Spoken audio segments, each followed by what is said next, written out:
Hello and welcome back to this Bible series. And the Bible I'm reading from is the World English Bible, which is a modern Bible and it's a bit easier to understand. And if you're new to this channel, if you watch one video a day, in 1 year you'll have read the whole Bible. And the section of the Bible I'll be reading from today is Mark chapters 5 and 6. Disclaimer. So with that being said, let's get reading. Mark chapter 5 verses 1 to 43. They came to the other side of the sea, into the country of the Gadarenes. When he had come out of the boat, immediately a man with an unclean spirit met him out of the tombs. He lived in the tombs.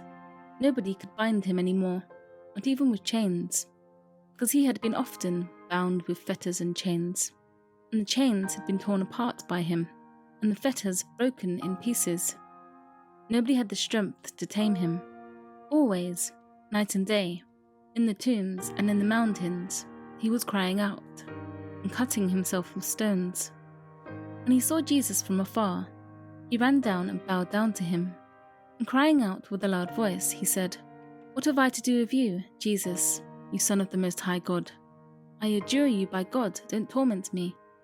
For he said to him, "Come out of the man, you unclean spirit." He asked him, "What is your name?" He said to him, "My name is Legion, for we are many." He begged him much that he would not send him away out of the country. Now on the mountainside there was a great herd of pigs feeding. All the demons begged him, saying, "Send us into the pigs, that we may enter into them." At once Jesus gave them permission. The unclean spirits came out and entered into the pigs. The herd of about 2,000 rushed down the steep bank into the sea, and they were drowned in the sea. Those who fed the pigs fled and told it in the city and in the country. The people came to see what it was that had happened. They came to Jesus and saw him who had been possessed by demons, sitting clothed and in his right mind, even him who had the legion, and they were afraid. Those who saw it declared to them what happened to him who was possessed by demons, and about the pigs. They began to beg him to depart from their region. As he was entering into the boat, he who had been possessed by demons begged him that he might be with him. He didn't allow him, but he said to him, "Go to your house, to your friends, and tell them what great things the Lord has done for you, and how he had mercy on you." He went his way and began to proclaim in Decapolis how Jesus had done great things for him, and everyone marveled. When Jesus had crossed back over in the boat to the other side, a great multitude was gathered to him, and he was by the sea. Behold, one of the rulers of the synagogue, Jairus by name, came, and seeing him, he fell at his feet, and begged him much, saying, "My daughter is at the point of death. Please come and lay your hands on her, that she may be made healthy and live." He went with him, and a great multitude followed him, and they pressed upon him on all sides. A certain woman, who had a discharge of blood for 12 years, and had suffered many things by many physicians, and had spent all she had, and was no better, but rather grew worse, having heard the things concerning Jesus, came up behind him in the crowd, and touched his clothes. For she said, "If I just touch his clothes, I will be made well." Immediately, the flow of her blood was dried up, and she felt in her body that she was healed of her affliction. Immediately, Jesus, perceiving in himself the power had gone out from him, turned around in the crowd and asked, "Who touched my clothes?" His disciples said to him, "You see the multitude pressing against you, and you say, 'Who touched me?'" He looked around to see her who had done this thing, but the woman, fearing and trembling, knowing what had been done to her, came and fell down before him and told him all the truth. He said to her, "Daughter, your faith has made you well.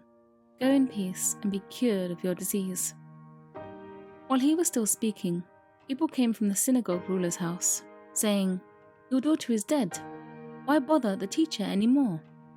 But Jesus, when he heard the message spoken, immediately said to the ruler of the synagogue, "Don't be afraid, only believe." He allowed no one to follow him, except Peter, James, and John, the brother of James. He came to the synagogue ruler's house, and he saw an uproar, weeping and great wailing. When he had entered in, he said to them, "Why do you make an uproar and weep? "The child is not dead, but is asleep." They ridiculed him, but he, having put them all out, took the father of the child, her mother, and those who were with him, and went in where the child was lying. Taking the child by the hand, he said to her, "Talitha cumi," which means, being interpreted, "Girl, I tell you, get up." Immediately, the girl rose up and walked, for she was 12 years old. They were amazed with great amazement. He strictly ordered them that no one should know this, and he commanded that something should be given to her to eat. Mark chapter 6, verses 1 to 56. He went out from there.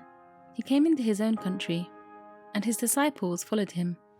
When the Sabbath had come, he began to teach in the synagogue, and many, hearing him, were astonished, saying, "Where did this man get these things? And what is the wisdom that is given to this man, that such mighty works come about by his hands? Isn't this the carpenter, the son of Mary, and the brother of James, Joses, Judah, and Simon? Aren't his sisters here with us?" So they were offended at him. Jesus said to them, "A prophet is not without honor, except in his own country, and among his own relatives, and in his own house." He could do no mighty work there, except that he laid his hands on a few sick people and healed them. He marveled because of their unbelief. He went around the villages teaching. He called to himself the 12, and began to send them out 2 by 2, and he gave them authority over the unclean spirits.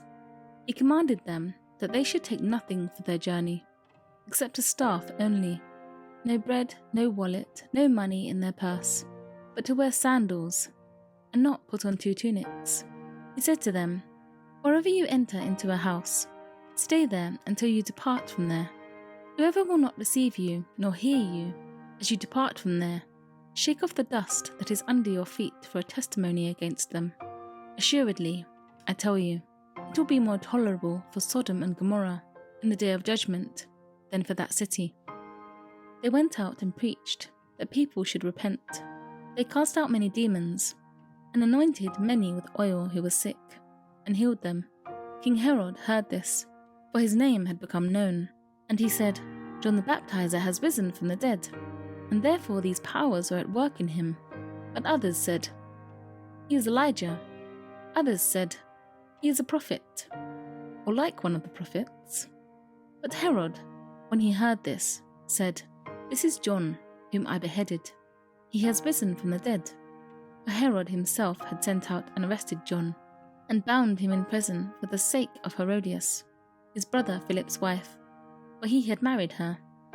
But John said to Herod, "It is not lawful for you to have your brother's wife." Herodias set herself against him, and desired to kill him, but she couldn't. For Herod feared John, knowing that he was a righteous and holy man, and kept him safe. When he heard him, he did many things, and he heard him gladly. Then a convenient day came that Herod, on his birthday, made a supper for his nobles and high officers, and the chief men of Galilee. When the daughter of Herodias herself came in and danced, she pleased Herod and those sitting with him. The king said to the young lady, "Ask me whatever you want, and I will give it to you." He swore to her, "Whatever you shall ask of me, I will give you, up to half of my kingdom." She went out and said to her mother, "What shall I ask?" She said, "The head of John the Baptizer."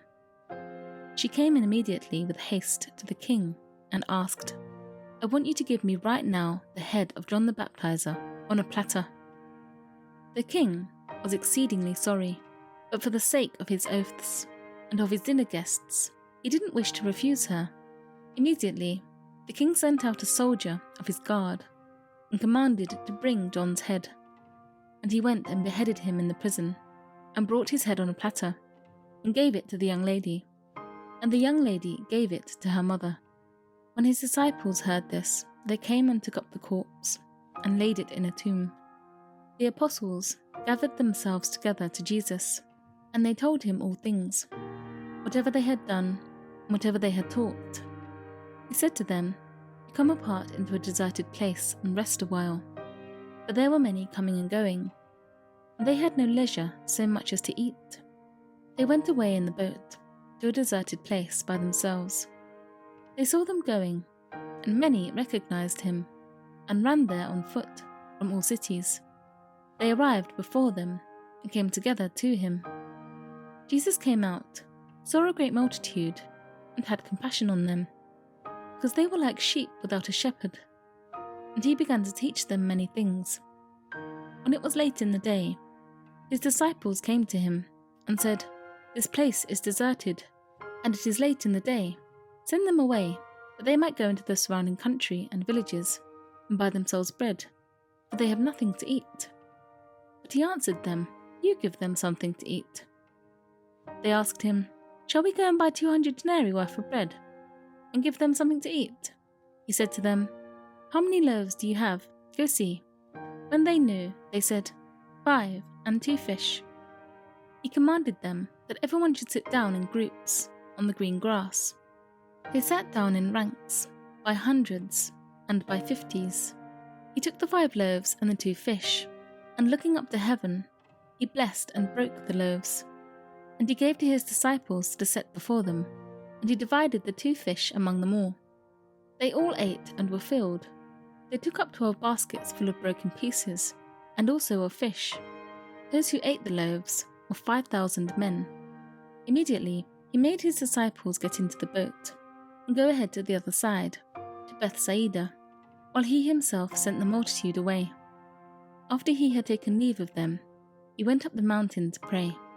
When evening had come, the boat was in the middle of the sea, and he was alone on the land. Seeing them, distressed in rowing, for the wind was contrary to them. About the 4th watch of the night he came to them, walking on the sea, and he would have passed by them, but they, when they saw him walking on the sea, supposed that it was a ghost, and cried out, for they all saw him, and were troubled.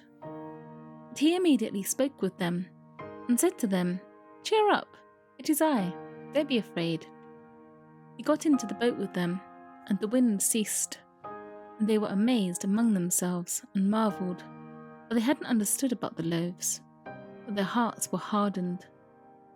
When they had crossed over, they came to the land of Gennesaret, and moored to the shore. When they had come out of the boat, immediately the people recognized him, and ran around that whole region, and began to bring those who were sick on their mats to where they heard he was. Wherever he entered, into villages, or into cities, or into the country, they laid the sick in the marketplaces, and begged him that they might just touch the fringe of his garment.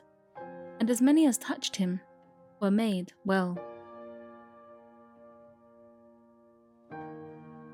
So that's all the reading for today, and the section I made a note of was Mark 6, verses 4 to 6, where Jesus calls himself a prophet.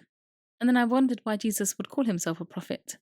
Anyway, yeah, that's basically something I'm going to look into a bit more, so I understand. And that's something I recommend you do as well when you're reading, is to just write down anything that you think doesn't make sense to you, and then, research it.